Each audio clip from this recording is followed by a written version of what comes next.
Hey ladies, if your husband told you that the only reason he doesn't put his pickle in another woman's tickle is because he doesn't want God to be mad at him, how would you feel? You got to put that response in the comments right now. Hey y'all, welcome back to Same Old Tea. And I had to jump on here real quick to do this video in response to a comment that was left in the comment section for the video I did the other day where I was advising ladies who were considering becoming a Jehovah's Witness to think about 4 ways their life could be impacted if they move forward with that. And so had someone,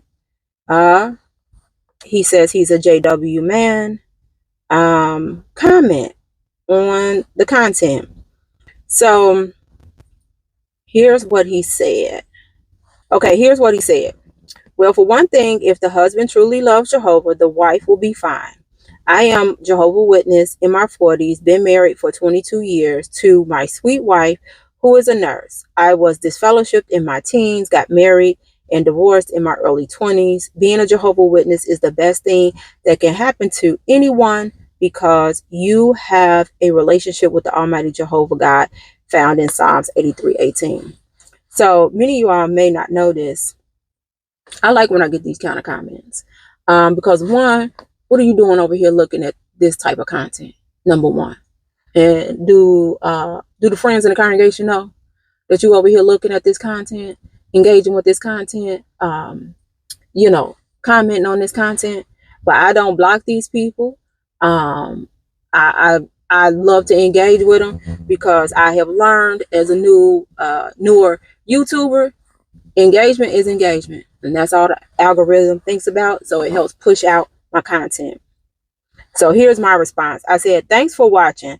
I'm glad your wife pursued higher education. I'm curious, what do you do for a living? Also, if you weren't a Jehovah's Witness, do you think you would still truly love your wife? I asked this because of the way he worded his response. So here's what he said in response. Well, I'm a commercial pilot. I don't know if I believe that. Trust me, if I was not a Jehovah's Witness, I would have several affairs.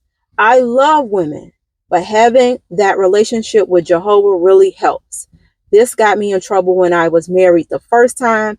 It was devastating, my first divorce.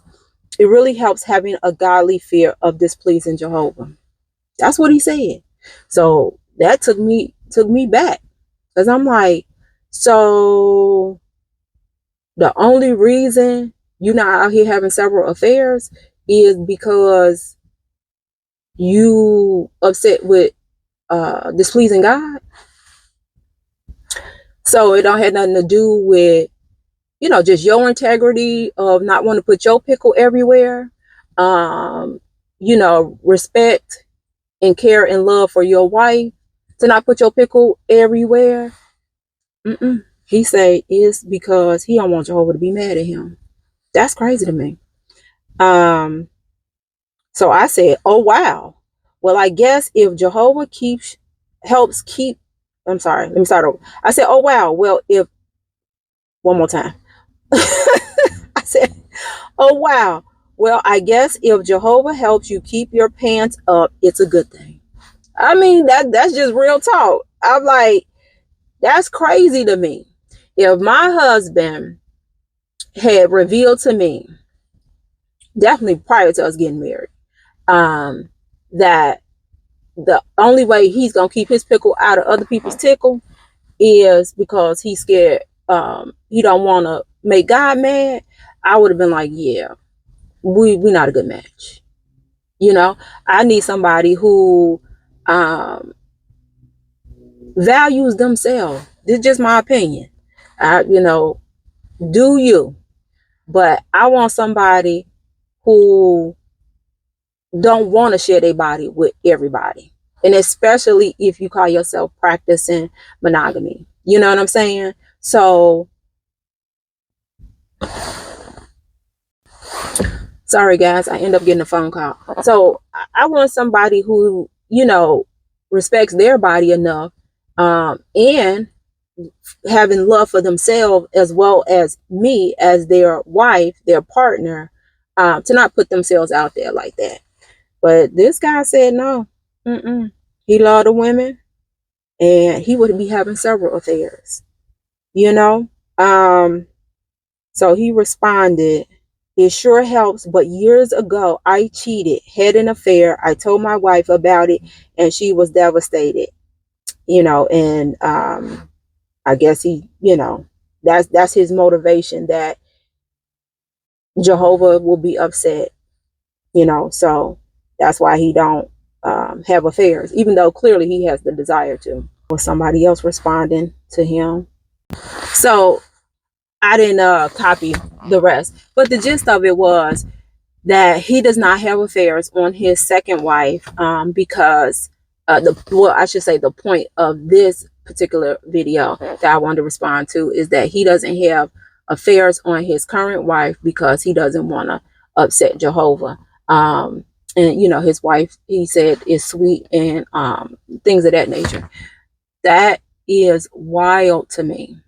And it made me think about how many people get married very young in the Jehovah's Witness organization, and just in conversations I've heard and been privy to, 9 times out of 10 is because they want to have sex, they want to screw.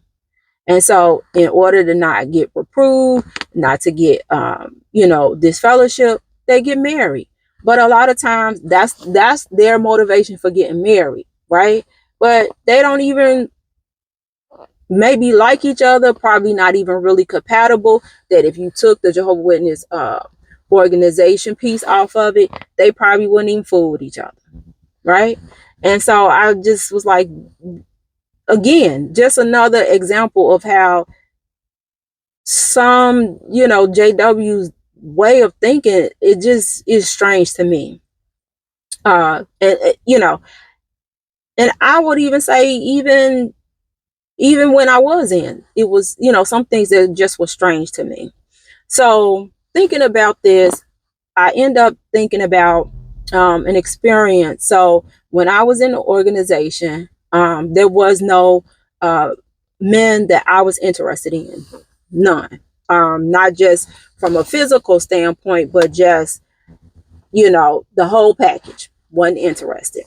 So a guy, he was younger than me, but kind of still in the age group, maybe 3-4 years younger than me. And so he started coming back to the hall because he never got baptized, but he got out here and ended up having a baby, supposedly on a one-night stand type thing, which I still don't understand one-night stands when it's things out here that you could catch that can't be, fixed with antibiotics. So I still don't understand that concept. But anyway, so he started coming back. He got this kid. So everybody in the hall felt like, oh yeah, he young. A lot of the women thought he was fine. He was okay looking, but I wouldn't have classified him as fine. He was taller than most of the brothers and things of that nature. So people really was thinking like, okay, this gonna be her one. This is what's gonna lock her in. And so it didn't happen. But because I'm such a I don't know how to describe it.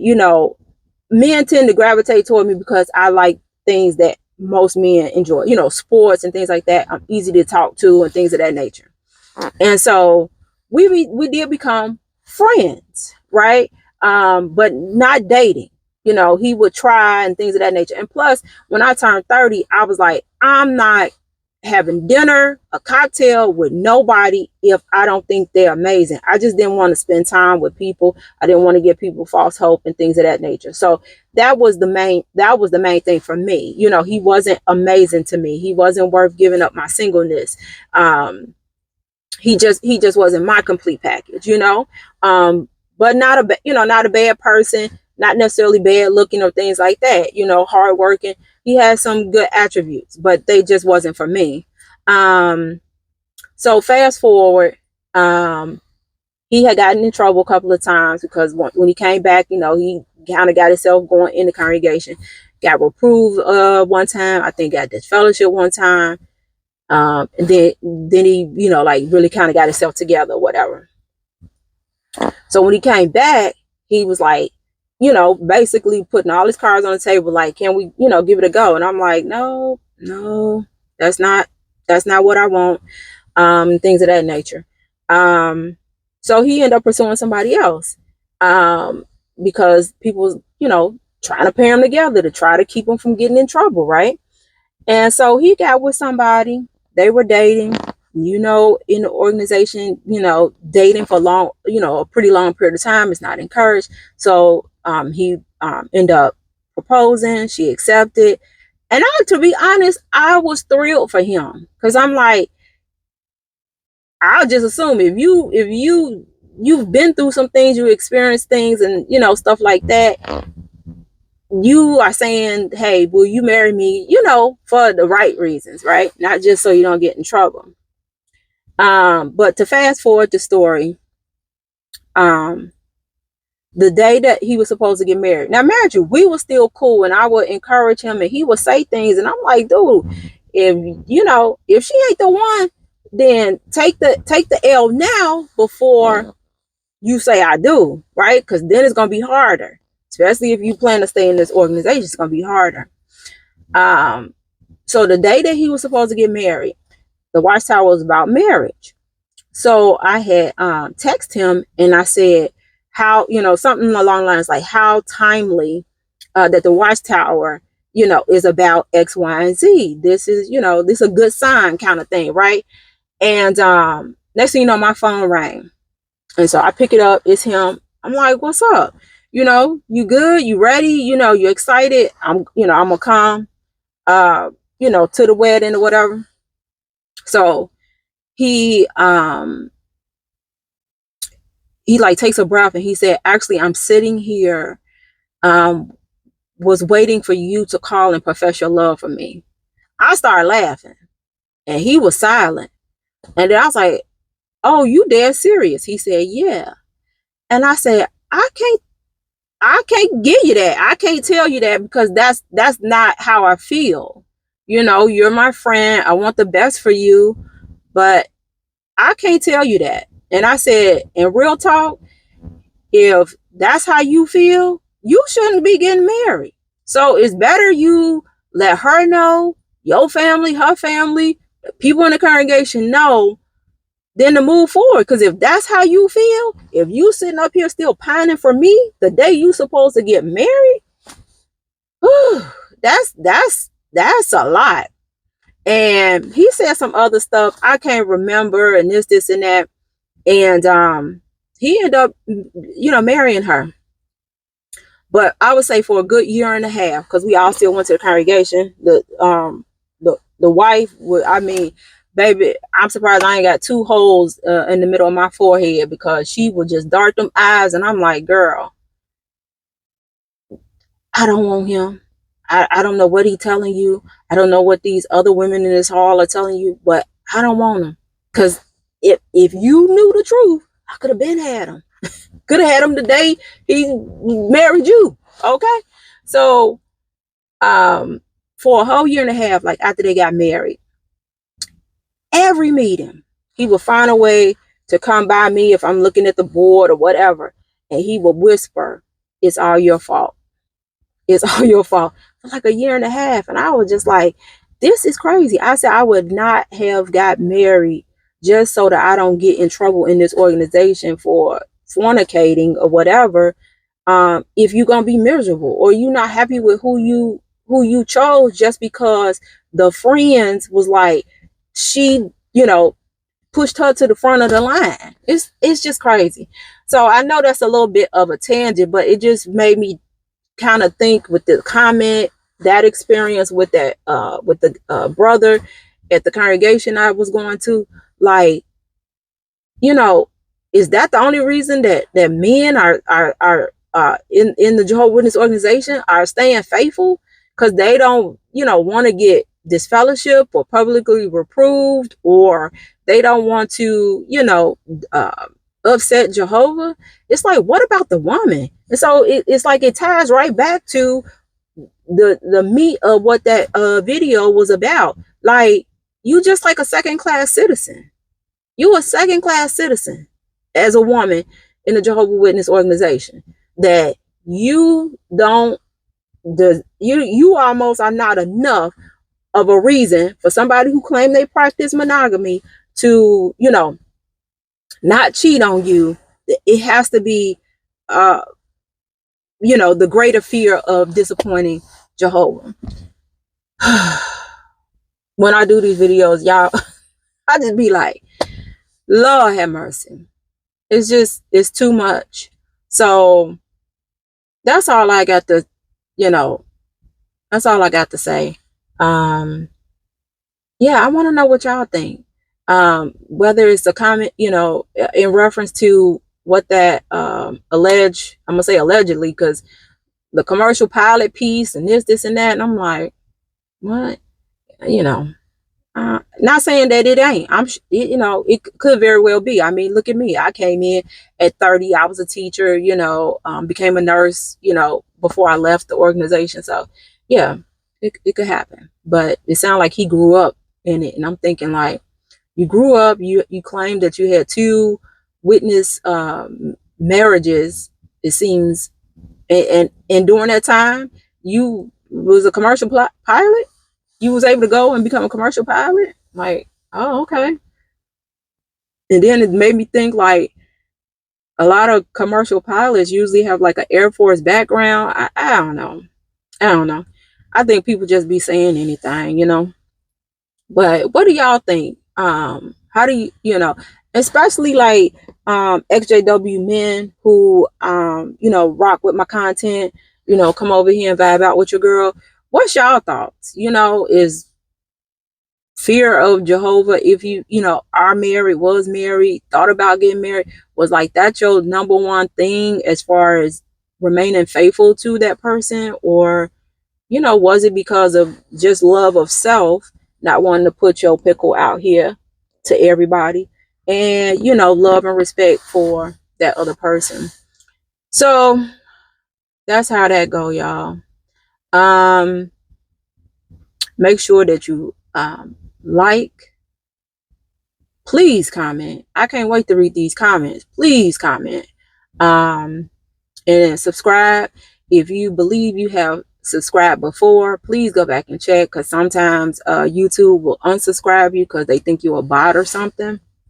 And then share the content. Here. Yes, I do share my thoughts in regards to the Jehovah Witness organization, my past experience, or what have you. But I also do content related to women of a certain age, entrepreneurship, all the things. I am the niche. So you're gonna get a little bit of everything over here. And if that resonate with you, keep rocking with me. Gotta watch these people, man. You might think you safe out in these suburbs, but you gotta keep your head on the swivel. I guess that's the south side of Chicago in me. Anyway, y'all, I'm out. Peace.